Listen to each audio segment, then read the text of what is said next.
Tuvudde Makerere Chikoni ku House of Prayer Ministries International kati twagala kuserengeta mu kitundu ekyebuddu. Eno nno ye wali abavubi nga bagamba nti omulimu guno gulabika ng'okugenda gubakalubirira. Bagamba nti waliwo ebikozesebwa bibandyetaaze, ensimbi yeekanamye ebiro bino nedda ne mukati ne yeewogoma.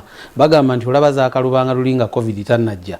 Naye ate kaakati embalabe bwegudde mu njovu, embalabe bwegudde ku mubiri ate negwa mu kizimba. Kakati era bagamba nti embeera eno egenda kubakalubiriza nnyo naddala bwe banaabanga banoonya ensimbi nga tezikyalabika olw'ebikozesebwa ebimu ebibasabwa gavumenti ate nga tebasobola bifunamu nsimbi kye bava basaba gavumenti tiwakiri ebafunireyo engeri gy'eyinza okubawolamu ensimbi.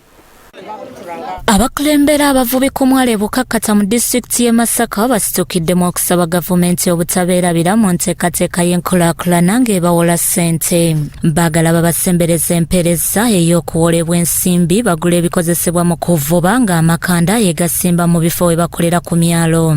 Alozias Joko ssentebe wa LC y'okusatu omulonde ow'e Bukakata bino yabitegeezezza ng'asinzidde ku kabaga akategekeddwa okwekulisa akalulu akalese kamutabudde ne mutabani we n'asaba bajje bakolere wamu. Omuzadde ye Katonda w'okuusi si bakiri bannaye naye kati asizeewo empisa embi panga mwadde obusente. Kyensuubira Bukakata okulwanirira ennyo n'asaba Pulezidenti Museveni akimanye ennyanja baatugaa tuve mu nvuba embi ne tukkiriza naye abantu bangi abatasobola kugula butimba butuukiridde.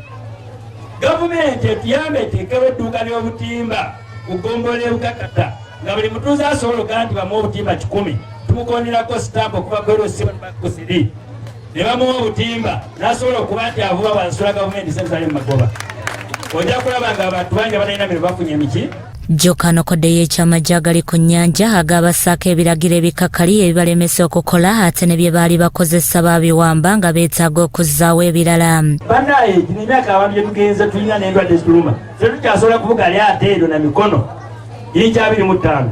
Nsuubira batukkirize nga batukopya obutimba tusibe obutimba mmanga 3 bwe tusobola okuvuga n'engalo gavumenti etuwa obutimba tunde n'ebbeeyi.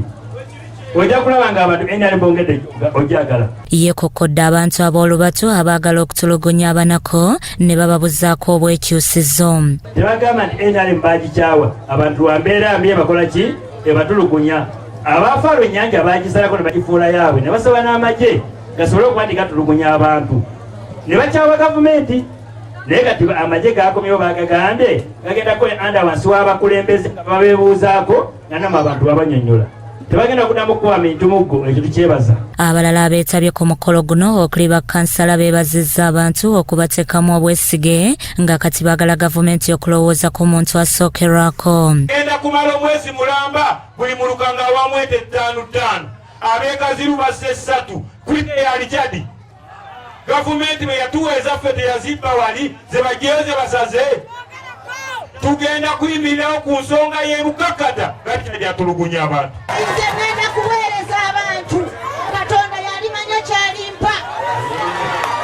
Sigenda kwekubiira, sigenda kubeera nakyemalira, ngenda kubaweereza oba bigere nga bwe natambula ku bigere munnange baamuvuganga ng'agenda agamba abantu abakyala muwefayisa akalulu bwe munaakamuwa ngenda bagulira ekikooyi n'akaleega bulijjo yabagulira. Basabye Pulezidenti Museveni nga tannakomyawo magye agawa ebiragiro ebikakali obutaddamu kutulugunya basuubuzi. Naawe byogere leka kudda eno ogambe nti akasajja ke kamanyi kafaana omusajja abantu bano bonna baagala kukola. Sebo chairman nkuloopera nga tuli wano ne bafande bali we bali emmotoka ejja ebyennyanja era mbu ttono mu maziko tebagikkiriza mbu teyina layisinsi.